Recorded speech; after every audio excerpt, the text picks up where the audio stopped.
everyone. Thanks for spending this time this morning, and it is your time. And it's your time to just be within yourself and have an experience of whatever you need to.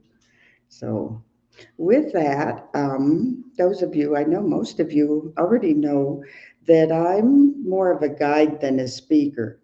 And you might have noticed that there was no opening joke, no story.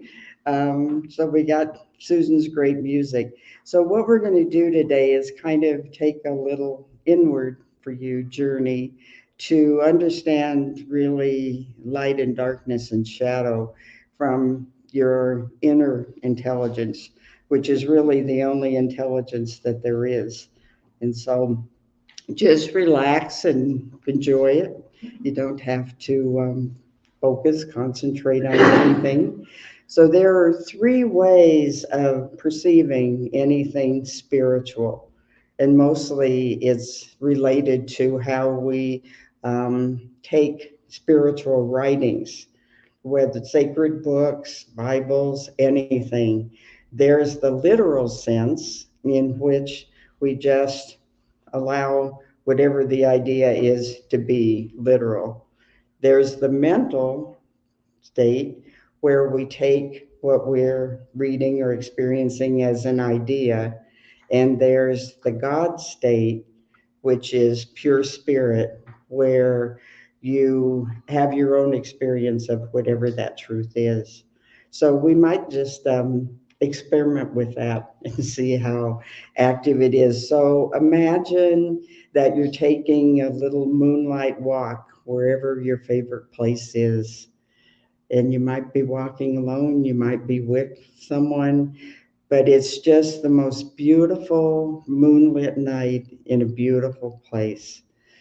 And you're invited by just the lushness of the grass to just lay back and look at the stars.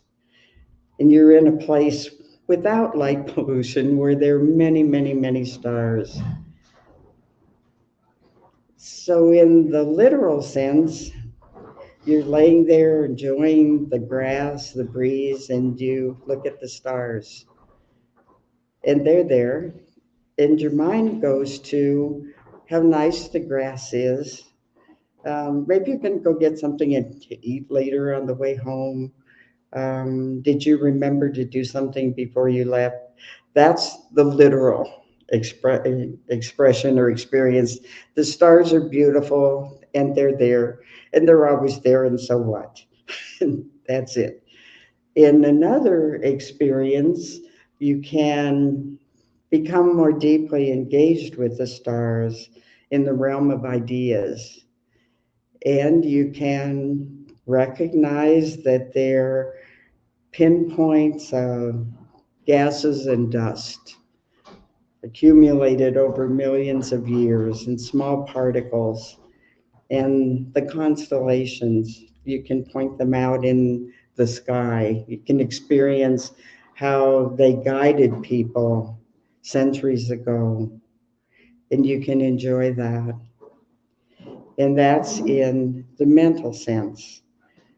Or you can just lay there and do nothing and be nothing and let the stars enjoy you, that they're sparkling so that they can see you, and to just be in that present moment, whatever it may be for you, with absolutely nothing else going on. Nothing needs to be. You might even forget where you are or what time it is, or everything just stops in that moment.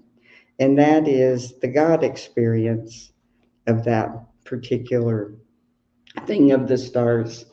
And so we take that same method of experiencing into everything that we take in that has some religious or spiritual purpose or meaning. So there's a Hindu quote that I just love. And in the Hindu Bible, it says, "The heart affords a great light. It illuminates the senses.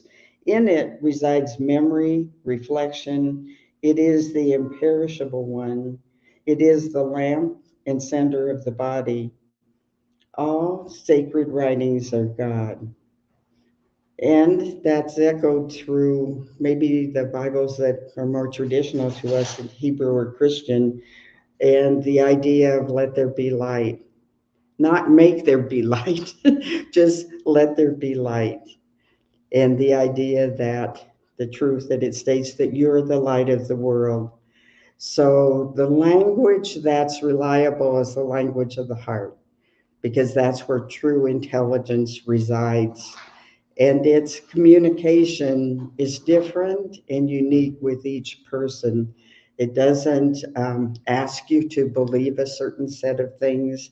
It doesn't tell you some things are acceptable, some things are not.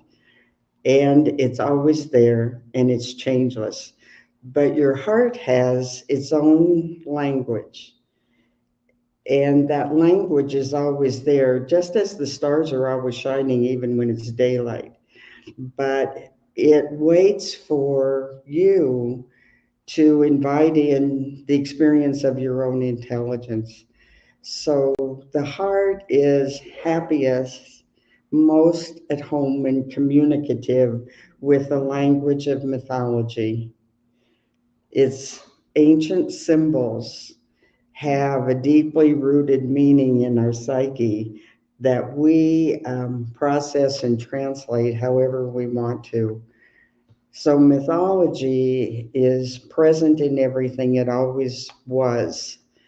And you find that as you delve into any anything that has an experience or a prompting in you that's greater than yourself.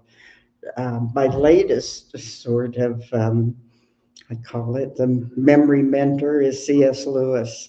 I've just come to marvel at that imagination and the life that he led, and that he and his friend J.R.R. Tolkien both have rooted in all of their work mythology, the Norse myths, the Gaia myths, the Greek myths. They're all there because they're the language that our heart knows that explains what life is and what it's about.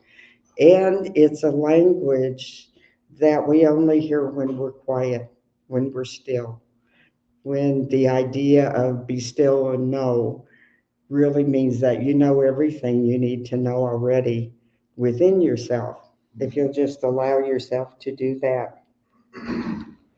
So, in that language, the shadow resides, and it has a very prominent and sacred role in every myth.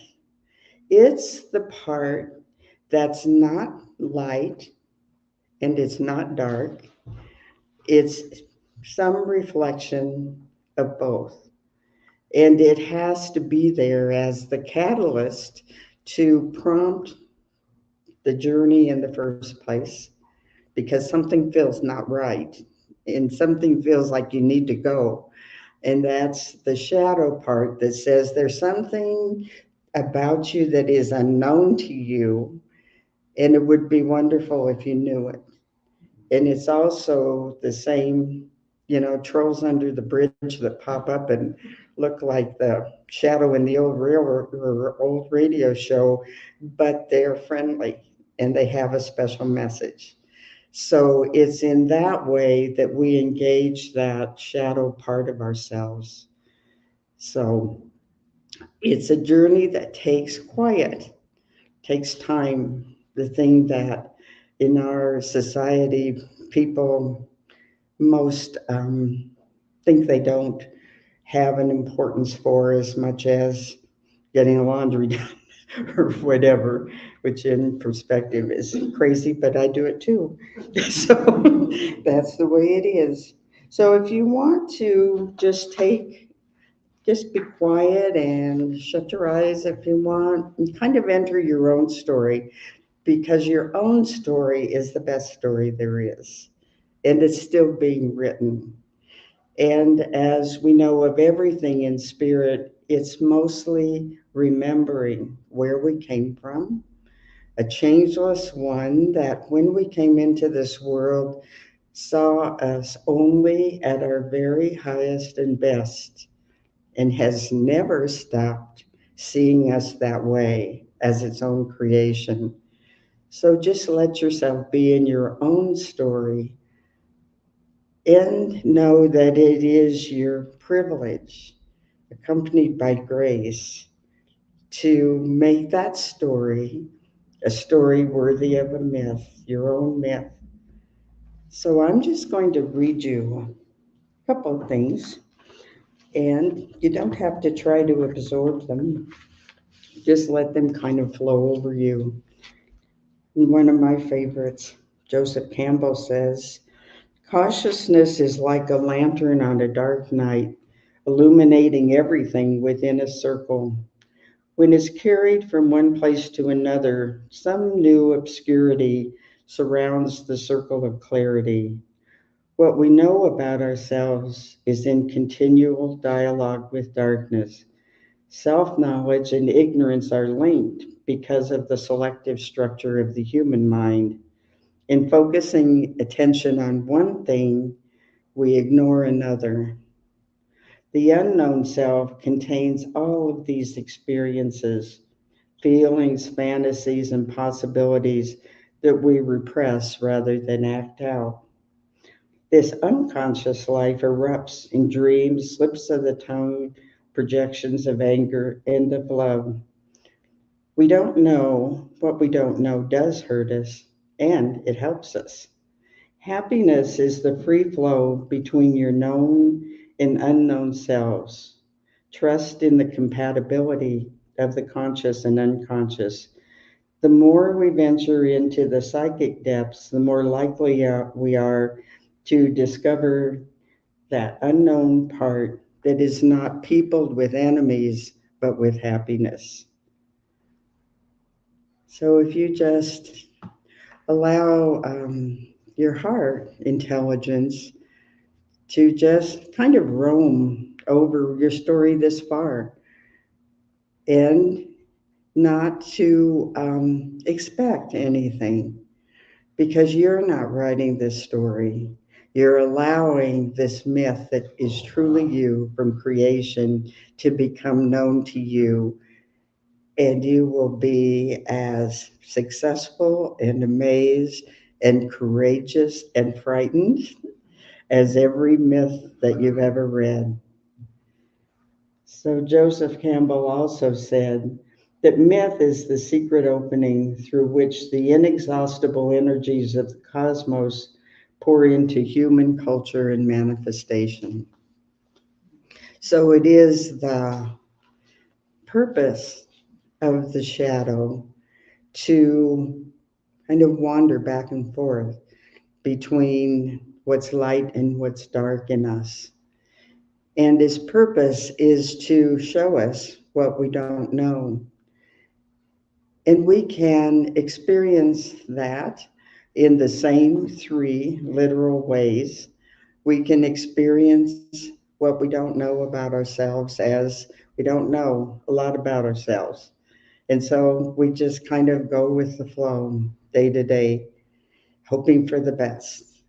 Or we can view it in the mental sense, which is of idea, and we can allow our mind, not our heart, to list out every shortcoming we have, everything we should have done or shouldn't have done, could have done or wouldn't have done, and through the whole thing, keep the tally of all of the ways that we fall short of what this fantasized ideal is, so that we keep a log so that self doubt and self criticism are always there at our fingertips.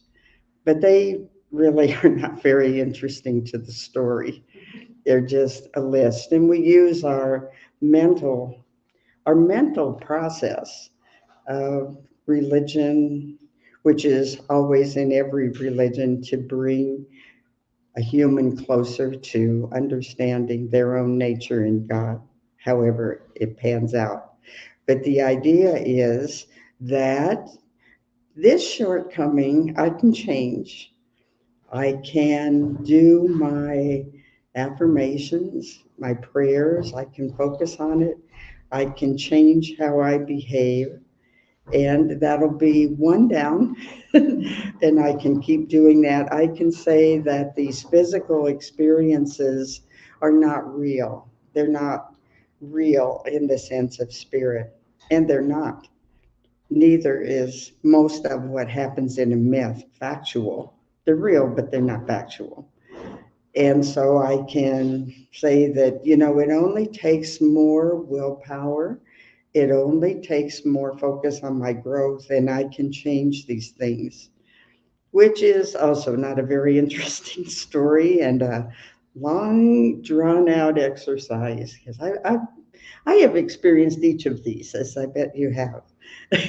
And the God experience is to say, whatever this is that my heart is engaged in conversation about or with has something that it wants me to know that I don't already know. And the what doesn't matter, the actual circumstance or event. The what that matters is that your heart can engage with the whole universe of wisdom, of stories, of understanding, and can bring you back a gift that allows you to be who you are, who I am with all of the various foibles, but recognizing that it's uniquely each of us, it's real. And those are the best myths. The hero in every myth is flawed in some way, and that's what we love. I mean, that the hero, heroine has overcome many things only to arrive at knowing who, who is real, who is authentic, and not really caring about the opinions or ideas of others. So there's a question to consider. Do any of you know the poet David Whyte's work? He's my very, very favorite. And he has, it's in a book called Solace, the process or the power of asking the beautiful question. Because when you ask the beautiful question, you will get the beautiful answer because it comes from a place deep in the cosmos and deep in your heart. So the question um, is whatever your heart suggests, whatever interests you. And another one of my favorites, Joy Davidman, who you may know as the novelist and poet who became C.S. Lewis's wife. She was very accomplished in her own right. But her beautiful question that sent her on her journey is, if we should ever grow brave, what would become of us? That's the beautiful question, the one that we would ask, in just in our time, because remember, everything of bringing forth a full and authentic life is about remembering, not creating, but remembering the essence that is our changeless mind, body, some call it in our philosophy, the mind of God. But it is open to expressing a beauty way beyond what we usually live. And we're fortunate to have artists in residence who know the real value of the shadow and how it's hard to work with. Or at least that's what my mom said, who was somewhat of an artist, that those happy little clouds were the hardest thing for her to master, because the shadow brings attention to something or obscures it so that the focus is somewhere different. And it's a skill to master, just as our shadow is. And the darkness, I always, and I have for, I think since I was small, said to myself, and I do love the dark, the darkness, I love the darkness because it shows me the light. And I love the light because it shows me the way. And so it's within those that you think about when you're in a theater for a performance and the lights go down and becomes dark. It's that sense of anticipation. Something good, wonderful is about to happen. And you probably don't know what it is, but it's going to be good. And in that darkness, there is always good, for that's where things grow. And so if we think more in, our experiences from that idea or mental state, we know some other truths. Too much light burns things up, and too much darkness doesn't let things grow. And so it's the need for both of those that we're able to use for our own story. And nothing is more interesting than your own story as you see it evolve with all the surprises and challenges, but always knowing that since you were an idea in the mind of God before you had a body, that you are only seen in your highest and best. And what you're acting out, living out, is your own myth or story. And so that's what I would invite us to do as we work with light and shadows and know that one is the other's complement. And I would just say, no matter, I think all of our lives, our interior lives, are vibrant and exciting and have um, deep, maybe loves, regrets, heroic acts, and times of real cowardice. And that's what makes the story. So I think of it as for this time that we're allowed to be here on this earth, creating our own story, living our own myth, that we need to use it wisely. We don't want to be that person who leaves, and I've been present for many, where the obituary is like a list: where you were born, where you grew up, who your parents were, what you did for work, who you married, who your kids are, where you moved. And it is not anything of the real life. And as I've worked with many memorial services, people find it difficult to access a true, deep heart memory of the person. So you don't want to be in that place where someday someone reads, you were born, you died, and it's the circle of life. That's that's not the indication. The indication would be many people around who remember you in entirely different ways. Some as a wonderful, kind person, another as a difficult, self-centered, selfish person. And all of them will be true at different times in different ways, but because you'll be there as all of our lives continue, you'll know that you were really alive and other people knew that you were really alive. So to me, that's the journey that we take. So that's, one of part of my story. It's just how it is. So with that, I'm so grateful for our time together and to honor, I can't even imagine the myths that we sit among, but hopefully we'll know them ourselves and with each other. And with that, we just have a prayer. And our prayer is always just one of gratitude that we live in a state of constant grace where the one God, everything in the universe is there for us to experience ourselves as we're conceived to be. And so we know that we're provided with fellowship, with ideas, with nature, with challenges. And we're so grateful for the awareness that this life is valuable. Every life is valuable, and that we live in the midst of plenty, plenty of ideas. We live in the midst of shelter, of food. We live in the midst of knowing that we are completely supported, provided for, and able to extend that grace to everyone around us. And so with that, we just say together, and so it is, and so it is.